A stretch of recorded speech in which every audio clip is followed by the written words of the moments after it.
Good morning mga preska na mga gulay ang ating pinapakita naman sa inyo mga bagong harvest natin yan. So meron tayo yan, bulaklak ng kalabasa, napakalaking kalabasa at maraming okra. More or less mga 40 sigurong okra natin ngayon.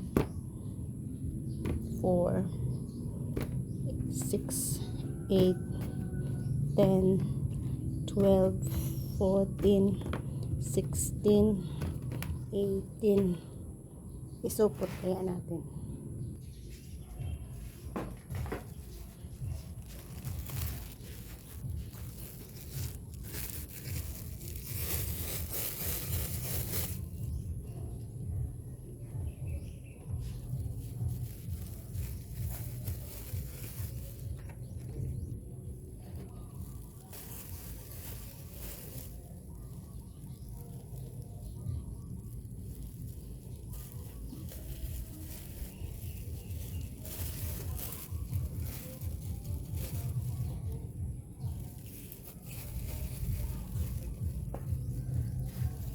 Yan, ganyan kadami ang ating isang balot.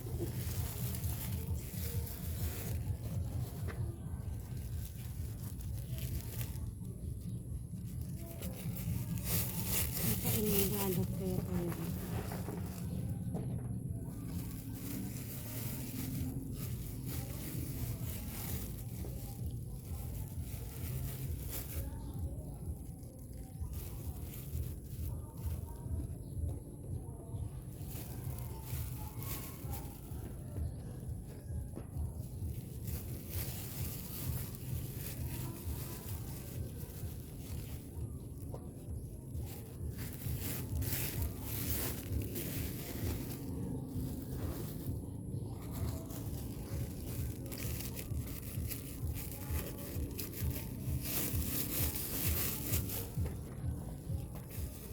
Isang bagay sa isang nagtatanim yung time kung saan nag-harvest ka na. Yan ang pinakamaligayang araw mo. 1, 2, 3, 4, 5, 6, 7, 8, 9, 10, 11, 12, 13, 14, 15, 16.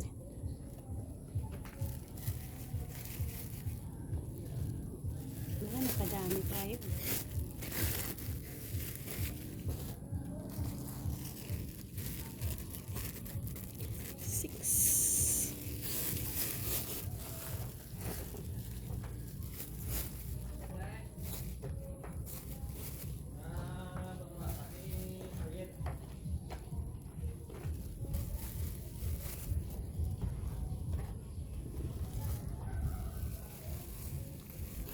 Ito ay 10 pesos natin kung ibibinta na natin. Ito naman 20. Magkapareho lang. So nagkaroon tayo ng 2, 4, 6, 70. Diba? Easy lang ha. Easy money lang tayo.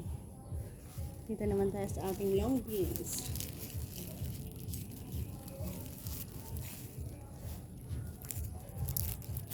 Kung meron kang tinatamnan 1, 2, 3, 4, 5, 6.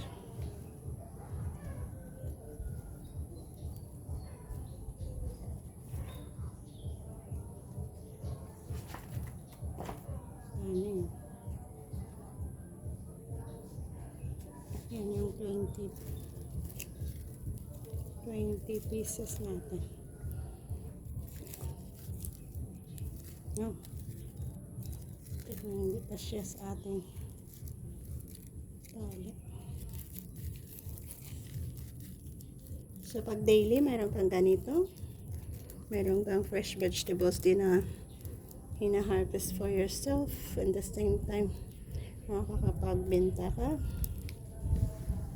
Diba? 2.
Kaya parang balabalansi.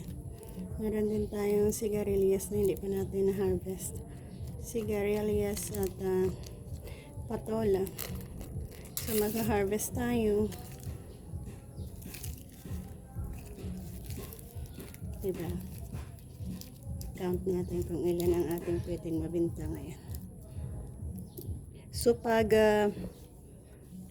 Friday, meron kaming kumukuha dito. So Thursday, Friday, Wednesday, Thursday, Friday, hindi na namin yan hina-harvest dahil sinisave namin sa Friday. Dahil ang Friday ay merong kumukuha. So ang daily na kinukuha namin is Sunday, Monday, Tuesday.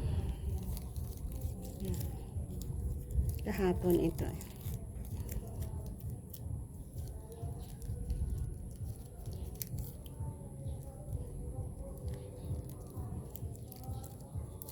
Yan. So, meron tayong 10 lang ito, 10. Ito naman 20. Na medyo madami siya. So, 20, also 30, 50, 70, 90. So, meron tayong 90 sa ating long beans. 2, 4, 6, 70 naman sa ating okra. So, meron tayong 170 plus 90, 160. Diba? Not bad. So, kuha pa tayo ng 160. Kuha pa tayo ng patola at sigarilyas. Mayroon din tayong sili pala. Sa isang area na ito lang nakuha ko. Pero kukuha pa ako doon. Ito lang nakuha kong hinog na sili. Ayan. Ayan naman, bintahan ko dyan 10 piso. Ayan. So again guys, ito ang ating kabuang na harvest sa ating garden. Naka-presko na namang mga gulay-gulay. At meron tayong 1, 2, 3, 4, 5, 6 pieces na bulaklak ng kalabasa natin. Meron din pala tayong pwedeng ikating na malaking kalabasa dito. Again, thank you. Hoping na magiging tuloy-tuloy ang abundant harvest natin sa ating garden. At continue tayo makapag-share ng affordable and very fresh gulay sa ating neighborhood.